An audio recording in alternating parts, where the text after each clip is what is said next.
In this video, we're going to do lesson 6, and lesson 6 is on relations, domain, and range. At this point, I want you to pause the video, go ahead and jot down all this stuff.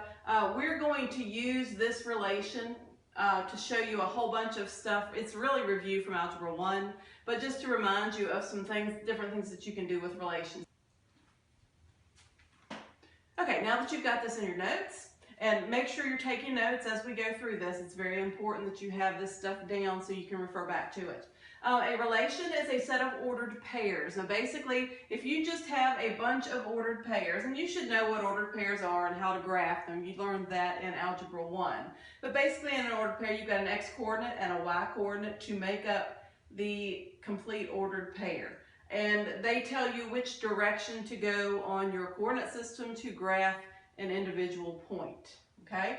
The domain is the set of all x values in a relation. And so if it asks you for a domain of a relation, what you're going to do is you're going to take all the x values and you're going to list them in order. Now, the domain is a set of numbers. So anytime we list something that is a set, we will put it in solution set symbols or set symbols. I call them S brackets sometimes. And what you're going to do is you're going to look at all of the x values for the ordered pairs. You're going to list them in numerical order from smallest to largest, and then you're going to put an inset symbol at the end. So let's see, we've got 2, -3, 8, -2, -1, -3. So it looks like -3 is the smallest, then -2, then -1, and then 2 and 8. If a number repeats, you do not repeat it in your domain. Everything is only listed one time. Okay, so there is the proper way to express the domain of this relation. The range of that relation is very similar to the domain, but the only difference is it's the set of all y values in the relation. And we're going to do the same thing. It's a set of numbers, so we're going to list it in set symbols, and this time we're going to list the y-coordinates in numerical order from least to greatest, only listing everything one time. So if it repeats, you do not repeat it. So we've got 5, 6, -2, 6, -5, and 1. Looks like -5 is the smallest, then -2, and then we've got 1, 5, and 6, I believe is all of them. So we've reviewed how to do domain and range of a relation. We can also have domain and range of a continuous function, and we're going to talk about that at the end of this set of notes. I have the same relation repeated up here again, and we're going to write that relation as a table, a mapping, and a graph. Again, this is something you should have learned in Algebra 1, but sometimes people forget how to do that. So if you're doing a table, basically a table is just an XY chart. So if you have an XY chart, what you have to do is you just have to list these ordered pairs, and I always list them in the same order that they're listed here. There is no way you can put them in any kind of numerical order because the 2 has to be attached to the 5 in order to keep that same ordered pair. The -3 has to be with the 6 in order to keep the same ordered pair. So we're not going to try to put them in any particular order. I usually just leave them the way they are here. So the first one is 2, 5. That's an ordered pair. The next one, -3, 6. Then 8, 2. No, 8, -2. And then -2, 6. -1, -5, and -3, 1. So there is the table. So again, there's not a whole lot to that, pretty simple. This table helps you to graph, and we will use tables when we're gonna do graphing later in the chapter. The next thing we're gonna learn is a mapping.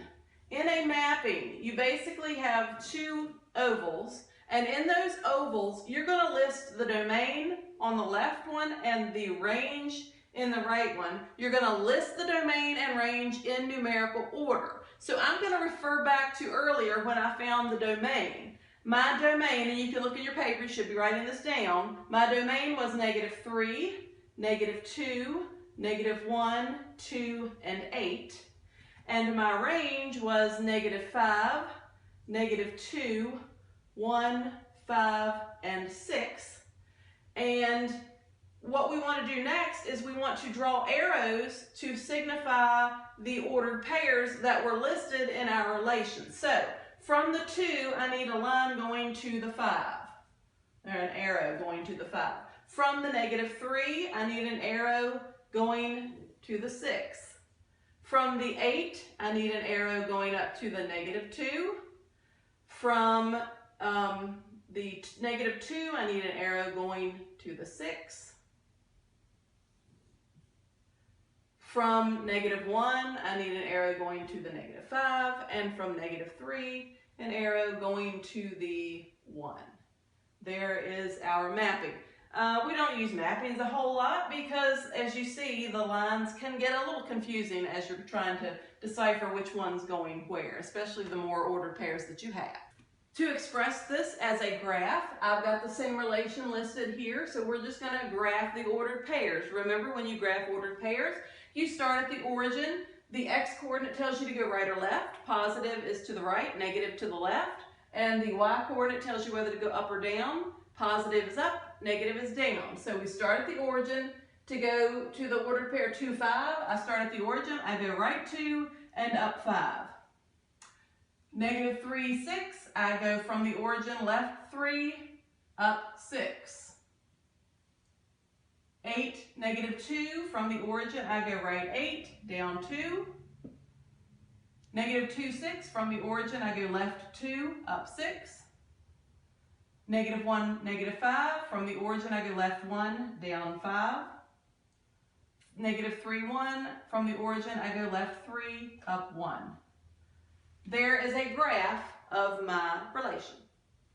And finally, in dealing with relations, we have to understand what an inverse relation is. An inverse is when you flip or switch the x and the y values. You switch them, and so your x's are going to become your y's are going to become an x. And this becomes significant as we study the Algebra 2 section because the graphs of inverse functions, when you're dealing with lines, are very specific to one another, and they're very simple, but if you understand the relationship. The inverse of this function, I'm going to take those ordered pairs and I'm going to switch them. So 2, 5 becomes 5, 2. -3, 6 becomes 6, -3. 8, -2 becomes -2, 8. -2, 6 becomes 6, -2. -5, or -1, -5 becomes -5, -1. And -3, 1 becomes 1, -3. Notice when we make it its inverse, we are not changing the signs of anything. We're just simply replacing the x with y and the y with x. Then the next thing you need to understand is whether a relation is a function or not. Okay? A function is a relation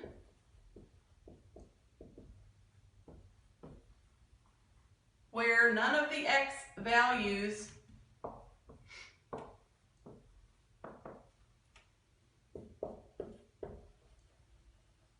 repeat. So a function is where it's a relation where none of the x values repeat. So if we look at this original relation, okay, we're looking at whether the original relation x values repeat. Here we have a 2. Does the 2 repeat? No. -3, does it repeat? Yes, the -3 shows up twice. Both of them are x values. So if the relation has an x value that repeats, it is not a function. If none of the x values had repeated, then it would be a function, okay? You may remember from Algebra 1 the vertical line test. In a vertical line, your x value is going to repeat, because if you remember, in a vertical line, the equation was x equals a number, so like x equals 2, x equals 3, to make the vertical line. So if a vertical line on your graph hits more than one point, the relation will not be a function. So now I'm going to go back over to our graph and see if in fact that does happen. Hopefully you can tell here, if we draw a vertical line through these 2 points on that graph, we can see it's not a function because the vertical line test fails. So we'll do more with the vertical line test in a few minutes. Here's a second example of a relation. What I want you to do is to find the domain, range, table, mapping, graph, inverse of the relation, and then state whether the relation is a function or not. That would be a yes/no question. So go ahead and pause the video, do that, and then we'll go over it in just a few minutes.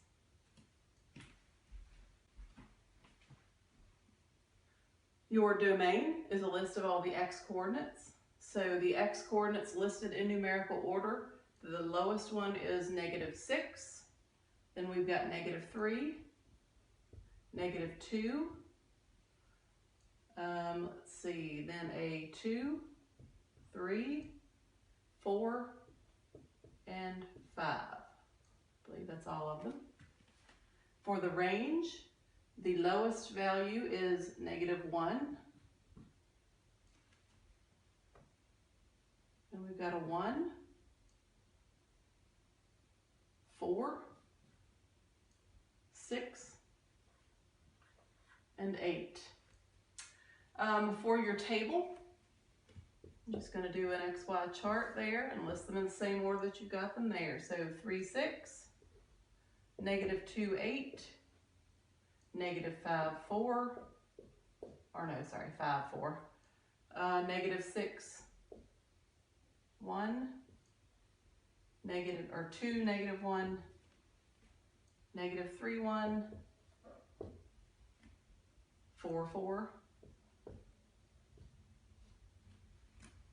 For your mapping, remember you're going to put the domain in the left oval in the order that we wrote it out. And then for your range, you're going to put them in numerical order again. And then you will draw arrows. For the inverse function, you're just going to flip the ordered pairs. So we've got 6, 3, 8, -2, 4, 5, 1, -6, -1, 2, 1, -3, and 4, 4. If your x-coordinate and y-coordinate are the same, then the inverse is the same ordered pair. Is it a function? Well, if it's a function, your x values will not repeat. So if you look at the mapping, an easy way to tell whether they repeat or not is if you have one arrow leaving the same number twice, it will not be a function. In this case, though, it looks like each one only has one arrow leaving from it. So this one is a function. For the graph of the relation, we're going to go right 3 up 6, left 2 up 8, right 5 up 4, left 6 up 1, right 2 down 1, left 3 up 1, right 4 up 4. And notice there is no vertical line that will hit more than one point. So this is a function again. Since we just finished talking about functions, I want to demonstrate a few functions on the coordinate system to make sure you understand how the vertical line test works. So basically, if I have a graph of any sort on my coordinate system, if a vertical line will never touch more than one point anywhere on the graph, it would be a function. So this is, yes, it is a function. And I'm just going to put several up here so you can see what they look like. I might have something like this.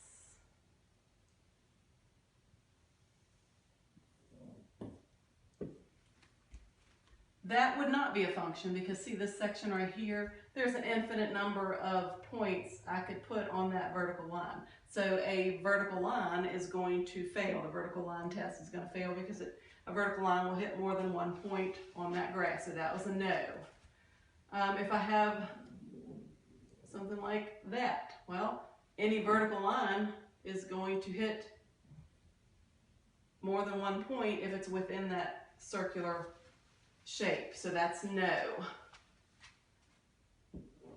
Diagonal lines, yes, that is a function. There's no vertical line that's going to hit more than one point. How about horizontal lines? I'll draw that the best I can there. If that were horizontal. There is no vertical line that's going to hit more than 1 point, so horizontal lines are functions. Vertical lines are not functions. You're going to have an infinite number of points it could hit on that vertical line. If you have something like this, well, that's not a function because a vertical line would hit more than 1 point.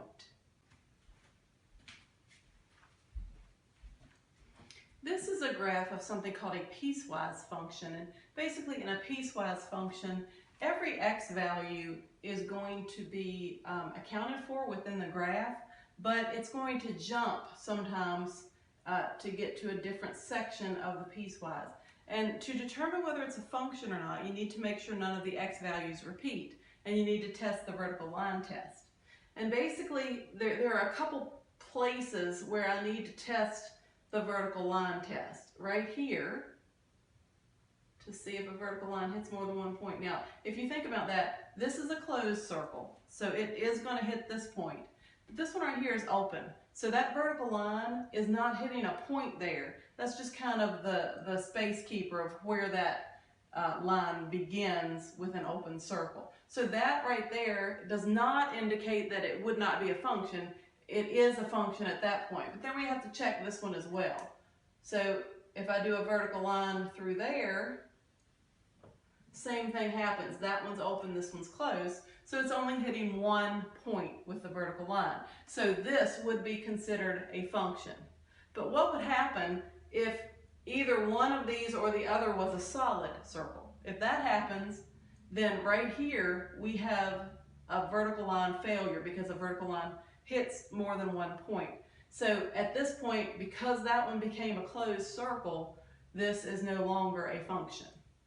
A continuous graph or a continuous function is any function that you can draw without lifting your pencil. So if I have something like this, that would be considered a continuous. In this case, it is a function because the vertical line test passes. So in a continuous function, you can draw the function without lifting your pencil. And as we go through the Algebra 2 course, we will talk about several things. Where this function is increasing or decreasing. Okay, so this function would be increasing at this section, decreasing in this section, and increasing again in this section. So we're going to talk about that later in this lesson. And then we also have things called maximums and minimum points. Like the relative maximum right here would be the peak. The valley would be your relative minimum. Understand they're relative because we know this function continues forever in a positive and a negative direction. So those are our relative maximums and relative minimums because the function goes forever. Those are significant points as you go through Algebra 2, pre-calculus, and calculus. There's a lot within the equations to signify what those points would be.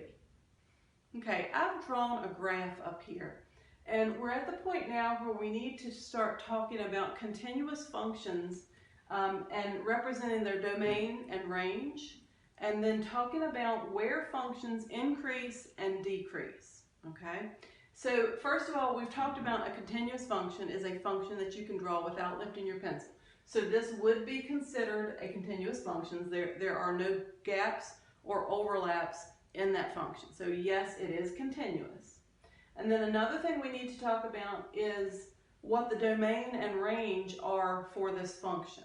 Okay, now, we know that this function continues in that direction forever and in this direction forever. So we do know it's going up and down forever, okay? What we don't know is what's happening to the left and right. But if you think about it, that's in a downward left position, and that's in an upward right position. So this function right here is continuing forever toward the left, forever toward the right. So if that's the case, and there are no gaps or overlap within that function, then there is no x value that is going to be missing. for this. So if they ask me for the domain of this function, what I tend to do is I take my pencil and I go to the left. Now I know I could extend this forever, and I could extend this forever. That's what the arrow indicates. And as I take my pencil from the left to the right, now remember, domain is a list of the x values.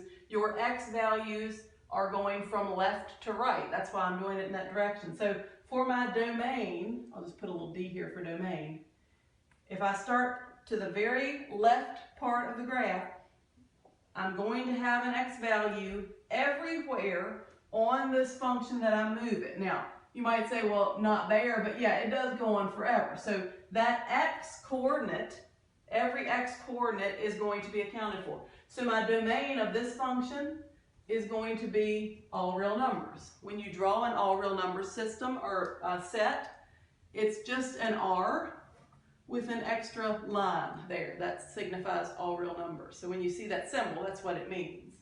And then for the range, if we're looking for the range, well, my range value is a list of the y coordinates. So that is moving up and down. So if I take my pencil and move up and down, I start at the downward position. Well, no matter where I am on this graph, I'm going to have something that I could see is going down forever. So my range is going from negative infinity all the way up to infinity. There's never going to be a y value that's not accounted for in an ordered pair somewhere. So my range for that is also all real numbers.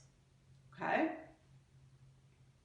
The next thing we need to talk about with this is where this function is increasing and decreasing. So I'm going to get rid of my little dotted lines here. We're just going to talk about the function that you were given. Okay? Now, this signifies that it goes down forever. That signifies that it goes up forever. So if we're trying to figure out where this function is increasing and decreasing, okay, we're going to use set notation. Now, basically, a function is increasing when, as you move from left to right, your function is getting higher, or your y values are getting bigger, larger. Okay, now, we can see that if you just look at this function and just kind of go around this function with your finger, my finger is getting higher as I go until I get to this point right here. Then, if I keep going in that direction, I'm going lower, my y values are getting lower till I get to this point right here, and then again it starts to go up again. Okay, so this function is increasing anytime my finger is going higher, decreasing anytime my finger is going lower.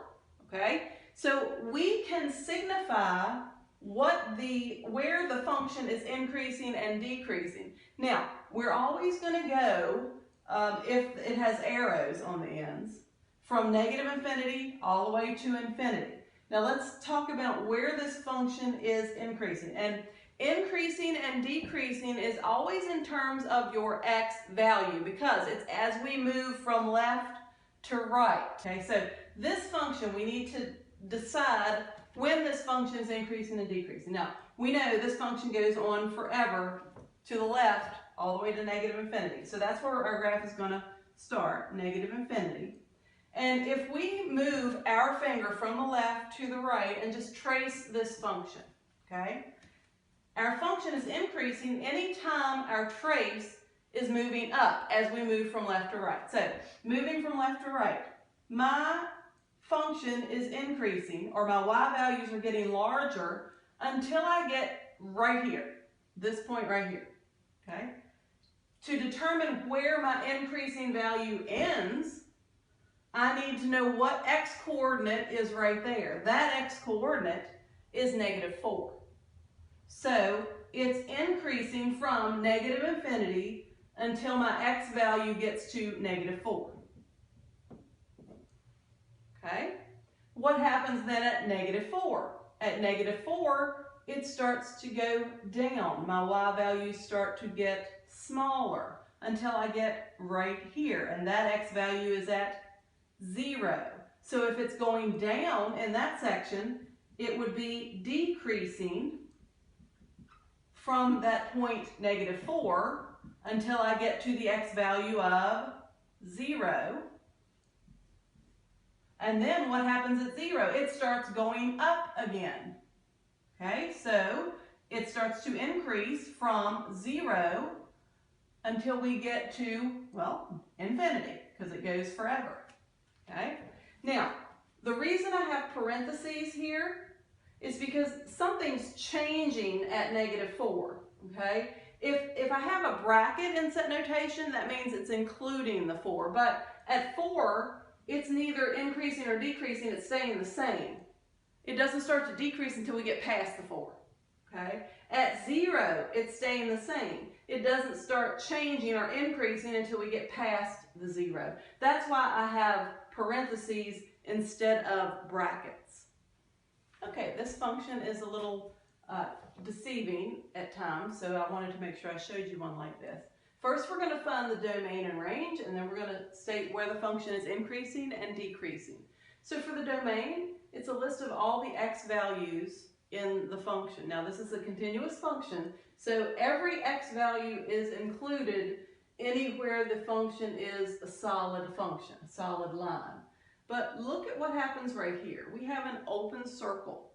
That means 2 is not an x value within this domain. So we have to exclude the 2.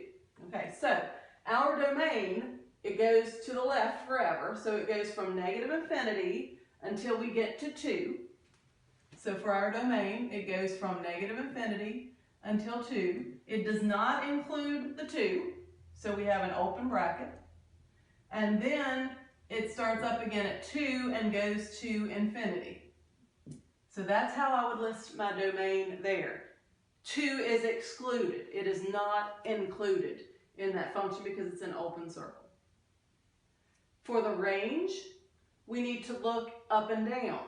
Okay, if we look up and down, going from -infinity, well, that's going down forever. So it starts at -infinity, and then we go up all the way to infinity. But we need to look at what's happening here. Okay, would that open circle make us have a 1 that is not there? Well, no, because that 1 is included everything in this line segment right here. Okay, so in this case, the only thing that open circle really affects is the domain. It does not affect our range because the 1, it might not be included right here, but it is included everywhere else in that line segment. So our range here is all real numbers. Everything is included in the range. So let's look at increasing and decreasing. Going from left to right. What's happening as we move from the left? Is my finger going up or going down? Hopefully you're saying it's going down. So that means it's decreasing from -infinity until we get to -4. The x, remember, increasing and decreasing is stated based on the x value of your ordered pairs. So it's decreasing from -infinity until we get to 4, or -4. It's not increasing or decreasing at all here because that's a horizontal line. It's staying consistent. So that part of our graph, we don't even pay attention to. It doesn't matter. Okay? And then when we get to 2, look at that. It's decreasing again. It's going down again. So it's decreasing again from 2 to, infinity. Because it's going to the right all the way toward infinity. So this one is decreasing from -infinity to -4, our x value, and from 2, our x value, until we get to infinity, all the way out to the right. This one is not increasing anywhere. Okay, let's try one more example. I want you to find the domain and the range, and then tell me where the function is increasing and decreasing. Okay? So go ahead and pause the video, see if you can get it, and then I'll explain it. Okay, so looking at this, the domain is a list of the x values in the function. So this one's a piecewise, so we do have some things that look like they're skipping. So as we're looking for the domain, we're moving from left to right. and looking at what's happening. So as I move from the left, everything, there is something included because of the arrow, all the way from negative infinity until I get to the x value of 4. So my domain starts at negative infinity and goes to -4. And then, does it include -4? I guess we need to think about that. That is a solid dot, so that wouldn't be an open circle or an open parenthesis. That would be a bracket because it does include the 4, okay? For the next section here, that one begins at -3. It does include -3. And it goes until we get to the x value of 2. Does it include the 2? It does not because they're both open. So 2 is not included. That would be an open or a parenthesis. And then it starts again at 2, but it doesn't include the 2, and goes to infinity. That domain is a little more complicated than the rest were. For your range, that one is going up and down. We're looking at the y values. Well, this goes down forever. So it starts at negative infinity. Remember, if it's an infinity of any form, it'll just be a parenthesis, not a bracket. It goes until we get to the y value of -1. Does it include -1? It does because it's a solid, okay, solid dot, so that would be a bracket. And then, as we continue to go up, right here at 2, it starts up again. Now, 2 has an open circle, so it's not included, so that's a parenthesis. And then it goes on forever toward the right. It goes up toward the right forever. So any y value in this is also going to be included here because you can see that those are all included within that section. So it's going from 2 to infinity there. And then for increasing and decreasing, well, going from left to right, remember, as we go from negative infinity, we're moving up until we get to -4. So it's increasing from negative infinity to -4. And then, well, from -3 all the way down to 2, from -3 to 2, it's decreasing because it's going down. And from -3, that is included, so that would be a bracket. So from -3 to 2, 2 is open circle, so it's a parenthesis. And then from 2 to infinity, it looks like it's going up, so it would be increasing there. So from 2 to infinity, it's also increasing. So there's our domain range and increasing and decreasing functions.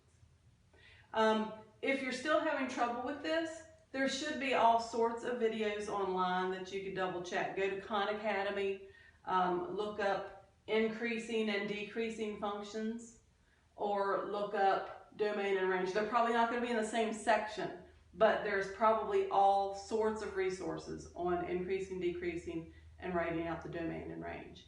Also, if you're having trouble understanding when to use parentheses and when to use brackets, that's called set notation. So you could search set notation and that would help you decide when to use brackets and when to use parentheses if you're still confused about that.